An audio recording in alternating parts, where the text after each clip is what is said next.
आज पढ़ेंगे हम लोग फोर्स्ड कन्वेक्शन के बारे में।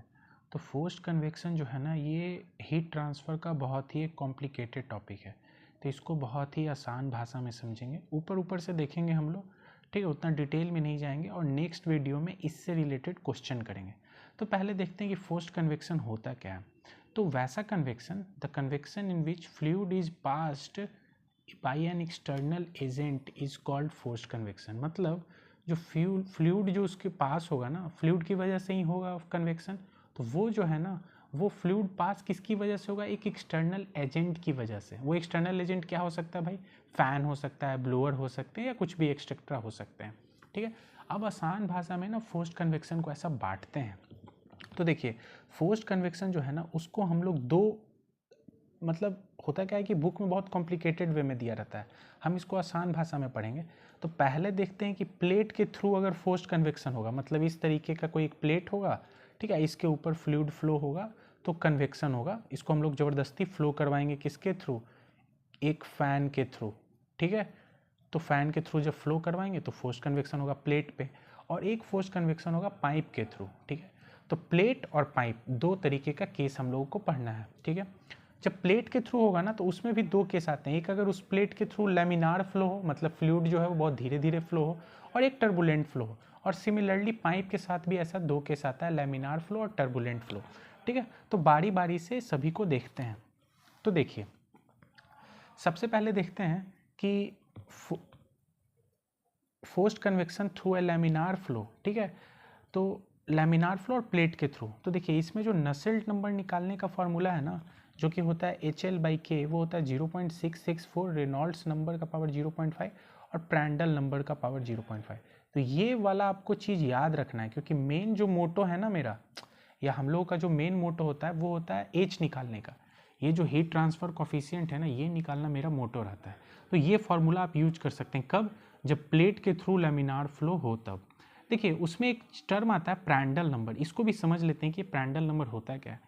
प्रैंडल नंबर को जो डिफाइन करते हैं, वो बोलते हैं कि ये रेशियो है किसका? Molecular diffusibility of momentum to molecular diffusibility of heat. मतलब मोमेंटम किस तरीके से डिफ्यूज हो रहा है और हीट किस तरीके से डिफ्यूज हो रहा है, इन दोनों का रेशियो का क्या है? एक इन दोनों का रेशियो ही प्रैंडल नंबर कहलाता है। अगर इसको आसान भाषा में समझे, तो मॉलिक्यूलर डिफ्यूजिबिलिटी ऑफ मोमेंटम जो होता है ना, उसी को काइनेमेटिक विस्कोसिटी बोलते हैं, ठीक है, जिसको म्यू से इस तरीके से डिनोट करते हैं, और अल्फा इस तरीके से, इसको डिनोट करते हैं थर्मल डिफ्यूजिबिलिटी को। तो इन दोनों का रेशियो बोलिए चाहे ऐसे बोलिए, बात सेम है। और एक फॉर्मूला जो कि बहुत ही काफ़ी यूज होता है, कि hydrodynamic boundary layer divided by thermal boundary layer, इसका जो रेशियो होता है ना, वो प्रैंडल नंबर का पावर 1/3 होता है। तो ये जो चीज़ है ना, ये आपको याद रखना है, ठीक है। तो ये लैमिनार फ्लो, ये फॉर्मूला आपको याद होना चाहिए, प्रैंडल नंबर के बारे में जानकारी होनी चाहिए, और इस फॉर्मूला से आप H निकाल सकते हैं, किसके through? Laminar flow through plate के थ्रू, ठीक है। अब बात करते हैं टर्बुलेंट फ्लो के बारे में, ठीक है। तो अब जो है ना, अब टर्बुलेंट फ्लो के बारे में देखते हैं। तो टर्बुलेंट फ्लो किसके थ्रू? थ्रू प्लेट, ठीक है। तो प्लेट के थ्रू जो टर्बुलेंट फ्लो होगा ना, उसके लिए क्या फॉर्मूला है? उसके लिए है HL/K, जो नसेल्ट नंबर होता है वो होता है 0.037, रेनॉल्ड्स नंबर का पावर 0.8, ठीक है, इंटू प्रैंडल नंबर का पावर 1/3, ठीक है। तो ये जो फॉर्मूला है ना आपका, ये है टर्बुलेंट फ्लो के लिए, ठीक है। मतलब टर्बुलेंट फ्लो के लिए जब प्लेट के थ्रू होगा, तो प्लेट में यही दोनों केस होंगे, लैमिनार के लिए और टर्बुलेंट के लिए, और दोनों के लिए अलग अलग फार्मूला। इन दोनों फार्मूला से यूज करके रेनॉल्ड्स नंबर तो आप लोग निकाल सकते हैं, प्रैंडल नंबर दिया हुआ रहता है, तो आप H निकाल लीजिएगा, उससे आप हीट ट्रांसफ़र जितना अमाउंट का होगा वो निकाल सकते हैं। अब जो इसमें एक चीज़ आता है ना, वो होता है वेरिएशन ऑफ H। मतलब अगर किसी प्लेट के थ्रू फ्लूइड फ्लो हो रहा है और फोर्स कन्वेक्शन हो रहा है, तो H का क्या वेरिएशन होगा? मतलब हीट ट्रांसफ़र कॉफिशिएंट जो है ना, वो कैसे होगा? हीट ट्रांसफ़र कॉफिशिएंट का वेरिएशन, तो देखिए कैसे होता है।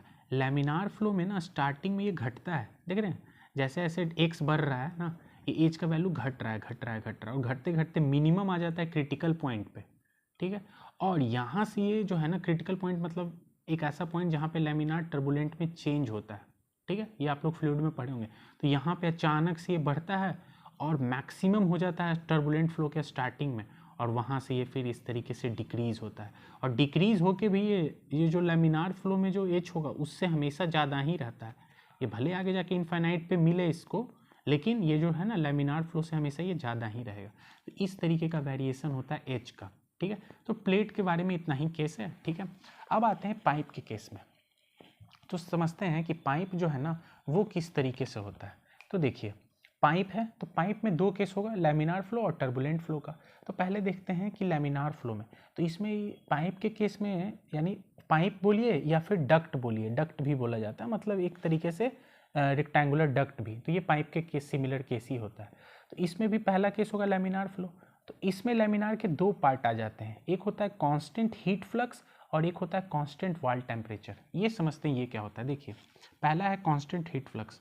तो कांस्टेंट हीट फ्लक्स में होता है क्या ना कि आप इस पाइप पे जो है ना ऊपर से कांस्टेंट हीट फ्लक्स प्रोवाइड कर रहे हैं। मतलब हीट फ्लक्स क्या होता है, हीट फ्लक्स होता है amount of heat per unit area, यही क्या होता है, यही होता है हीट फ्लक्स, ठीक है। ये जो है ना ये इस पाइप में कांस्टेंट है, मतलब पूरे इस सरकमफ्रेंस के दौरान, इसके कर्व सरफेस के दौरान पूरा जो हीट फ्लक्स दे रहे हैं ना वो आप कांस्टेंट दे रहे हैं, ठीक है। तो इसको, इसका एक अलग केस पढ़ते हैं। और एक केस होता है कांस्टेंट वॉल टेम्परेचर। ये इसका क्या मतलब, इसका मतलब कि इसका जो वॉल है ना इस डक्ट का या इस पाइप का जो वॉल है वो आप एक कांस्टेंट टेम्परेचर पे मेंटेन करके रख दिए हैं। मान लीजिए 40 डिग्री सेल्सियस पे इस पूरे पाइप का जो वॉल है उसको आप मेंटेन कर दिए। तो ये दो केस अलग अलग डिस्कस करते हैं। पहला देखते हैं कि कांस्टेंट हीट फ्लक्स जो है वो क्या होता है। तो कांस्टेंट हीट फ्लक्स जो है ना उसमें भी नसेल्ट नंबर निकालेंगे HL/K। इसमें कोई ऐसा रेनॉल्ड्स और प्रांडल नंबर का कोई फार्मूला नहीं होता है, डायरेक्ट जो है ना इसका वैल्यू आपको याद रखना है 4.364, ठीक है, कांस्टेंट हीट फ्लक्स के केस में, ठीक है। और अगर वेरिएशन देखें कि फ्लूइड का जो टेम्परेचर है और वॉल का जो टेम्परेचर है वो किस तरीके से वैरी होता है कांस्टेंट हीट फ्लक्स में, तो देखिए जो वॉल का टेम्परेचर है ना वो स्टार्टिंग में बढ़ेगा बढ़ेगा बढ़ेगा और बढ़ते बढ़ते फिर मतलब ये पैराबोलिकली बढ़ रहा है और ये फिर जाके लीनियरली बढ़ने लगता है, ठीक है। किसका, वॉल का टेम्परेचर, ये TW से वॉल डिनोट किया हूँ। और बल्क मीन टेम्परेचर मतलब फ्लूइड का जो टेम्परेचर है ना वो उसको बोला जाता है बल्क मीन टेम्परेचर, क्योंकि एक मतलब हर पॉइंट पे टेम्परेचर अलग अलग हुआ ना, तो एक ओवरऑल एक एरिया में, जैसे इसका एक एरिया हम निकाल दिए यहाँ से एक एरिया लिए, समझिएगा यहाँ पे बल्क मीन टेम्परेचर मतलब ये एक एरिया हम ले लिए यहाँ पे एक क्रॉस सेक्शन।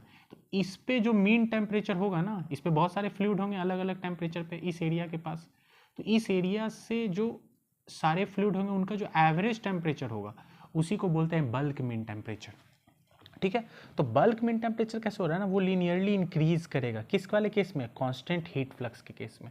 तो ये तो आपका हो गया, ठीक है। अब आते हैं कांस्टेंट वॉल टेम्परेचर, मतलब कि इसका जो वॉल का टेम्परेचर है ना वो कांस्टेंट हो जाए, मतलब टी ऑफ वॉल जो होना चाहिए ना वो मेरा क्या हो जाए, कांस्टेंट हो जाए। तो जब कांस्टेंट वॉल टेम्परेचर होता है ना तब नसेल्ट नंबर भी HL/K ही होगा और इसका जो वैल्यू होगा ना वो 3.66 होगा, ठीक है, कांस्टेंट वॉल टेम्परेचर के केस में। और इसमें देखते हैं कि इसमें जो टेम्परेचर का वेरिएशन किस तरीके से होता है, तो आप इस ग्राफ से देख सकते हैं।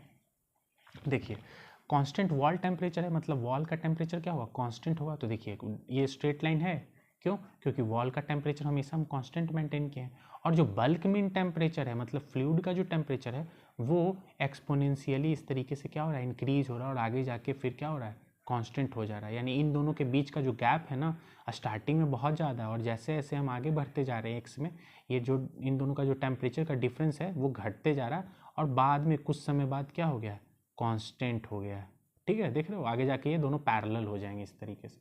तो ये मेरा केस हो गया किसके लिए, कांस्टेंट वॉल टेम्परेचर के केस में। और ये लैमिनार फ्लो का ही दो पार्ट हम लोगों ने इस तरीके से पढ़ा। अब आगे देखते हैं, अब देखते हैं, ये तो पढ़ लिए पाइप में टर्बुलेंट फ्लो और लैमिनार फ्लो। अब जो है ना अब देखते हैं हम लोग कि पाइप के केस में टर्बुलेंट फ्लो का क्या मतलब है। तो देखिए पाइप के केस में क्या होता है ना कि पाइप के केस में टर्बुलेंट फ्लो में नसेल्ट नंबर निकालने का ये फार्मूला होता है 0.023, रेनॉल्ड्स नंबर का पावर 0.8 और प्रांडल नंबर का पावर n। ये n के बारे में भी डिस्कस करते हैं। तो इस फार्मूला से ना आप h भी निकाल सकते हैं, हीट ट्रांसफर कोफिशिएंट। पूरे फोर्स्ड कन्वेक्शन में मेरा मोटो रहता है कि हम हीट ट्रांसफ़र निकालें और हीट ट्रांसफ़र हम तभी निकाल पाएंगे जब हम h निकाल सकते हैं। तो वो h निकालने के लिए ही ये सब फार्मूला का यूज होता है, ठीक है। ये n का वैल्यू जो डिपेंड करता है ना कि आपका फ्लूइड जो आप फ्लो करवा रहे हैं वो गर्म हो रहा है या फिर वो ठंडा हो रहा है। अगर जो फ्लूइड हम फ्लो करवा रहे हैं, वाटर, एयर, ऑयल, कुछ भी फ्लो करवा रहे हैं, अगर वो गर्म हो रहा है तब एन का वैल्यू लेंगे 0.4। और अगर कोई फ्लूइड हम लोग जो फ्लो करवा रहे हैं उसको ठंडा करना है हमको, तो एन का वैल्यू होता है 0.3।